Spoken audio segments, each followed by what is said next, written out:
In this session, we shall study about an important topic, issues in designing a distributed system, which is a topic in distributed computing module 1. So this slide lists out the important features to be considered in designing a distributed system. The features are heterogeneity, openness, security, scalability, failure handling, concurrency and transparency. In forthcoming slides, we will study one by one.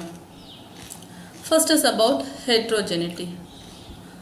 So we are living in a digital era and we are connected through internet everywhere and globally.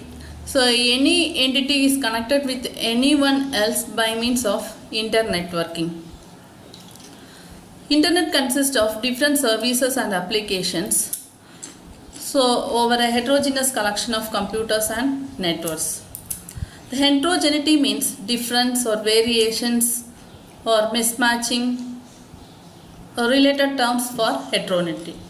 In internet or network, the heterogeneity is due to the presence of different types of network, different computer hardware, operating system and different program languages through which the user interact with the system. The difference in components of an internet are masked by internet protocol. Internet is a very suitable example for distributed system. Also, the different components are masked. The incompatibility is made as compatible one by means of middleware, that is also called as application programming interface. This masks the heterogeneity of the underlying components such as networks, hardware, operating system and programming languages. So as a summary, we can say that even though different types of components are there, so it is not exposed to the user, so those appears to be hidden. We can use facilities or resources in the internet.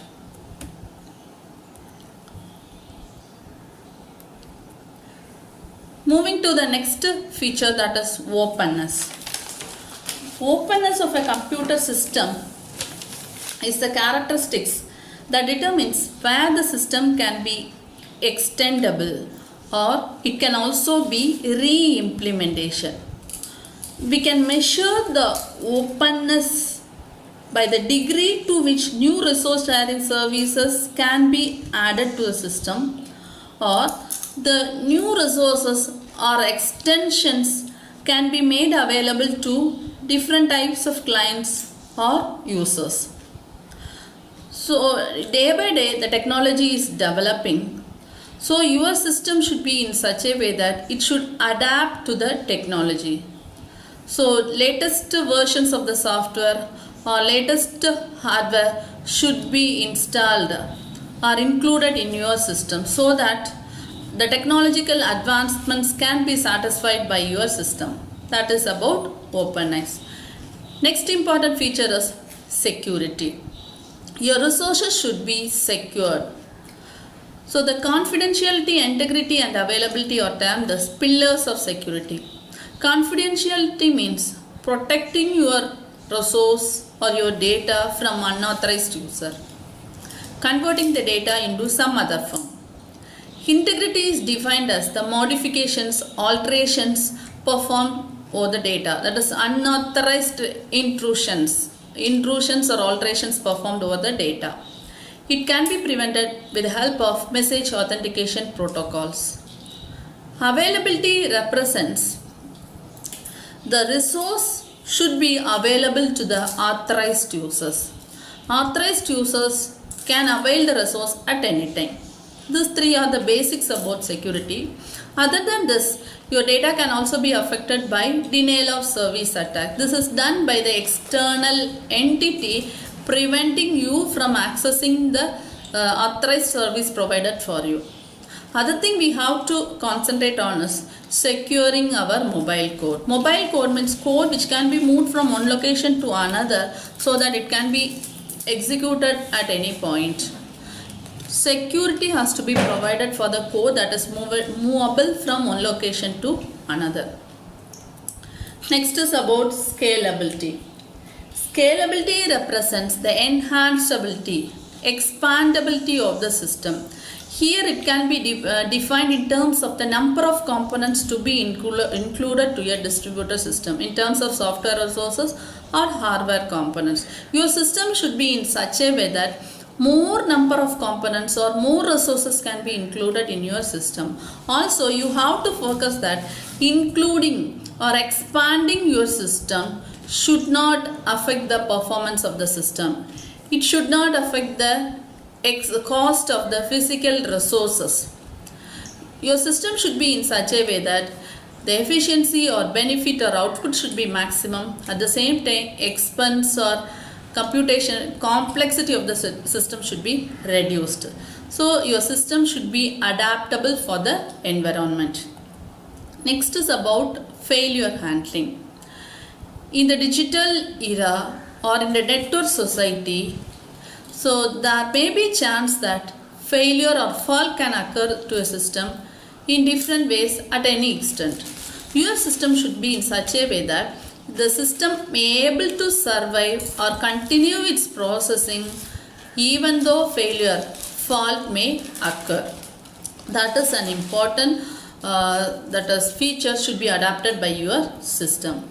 Your system should be able to detect the failure, mask the failure, tolerate the failure and recover from the failure. We should have alternate measures to perform all these actions.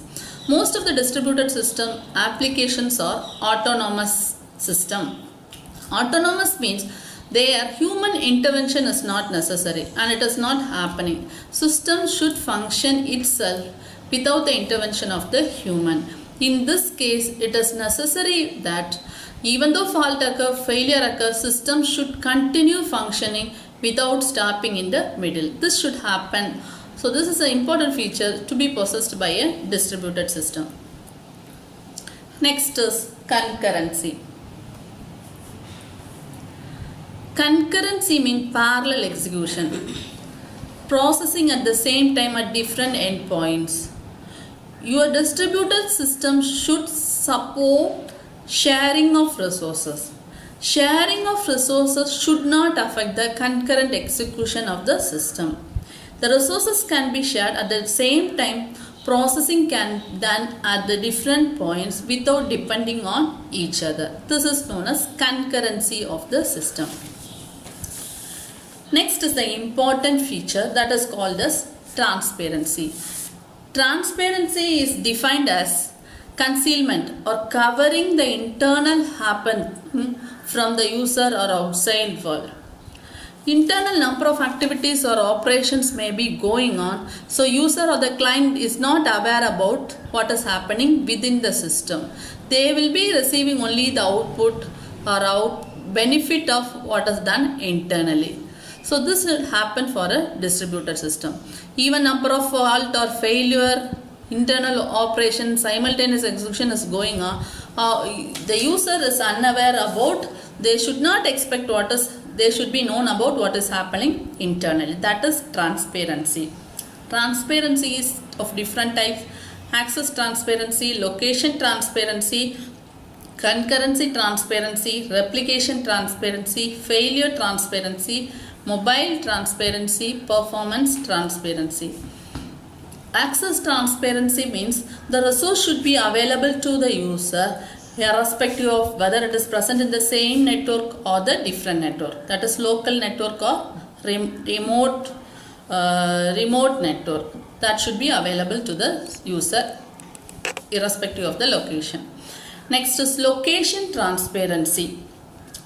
The networking concept should be in such a way that resources can be accessed by an authorized person without the knowledge of the physical location where it is present, irrespective of the area, irrespective of the domain where it is placed. That is location transparency.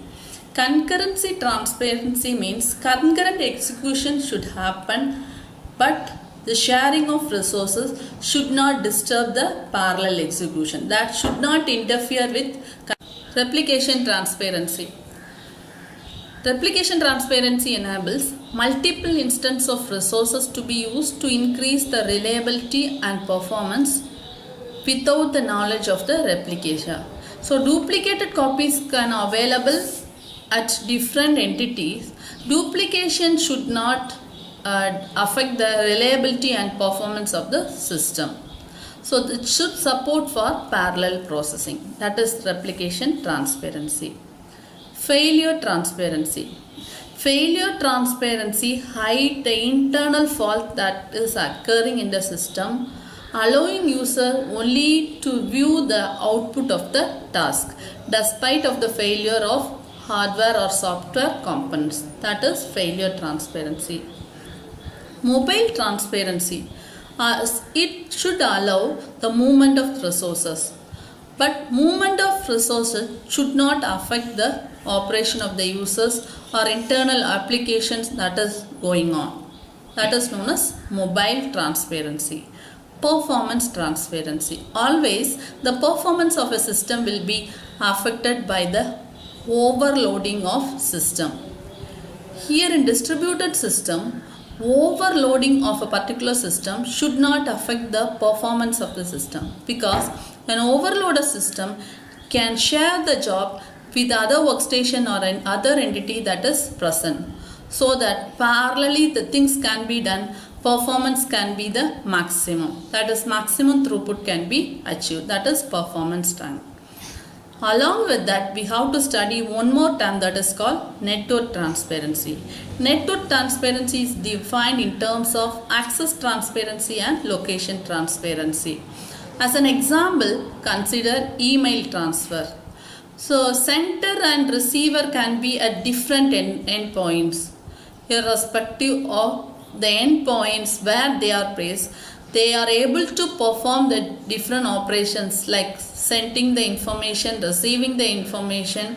So it can be in the form of a file, or it can be an audio, video or text, any type of message. So location or the type of network from where it is accessed will not affect the system that is functioning. That's all about the issues to be focused on designing a distributed system.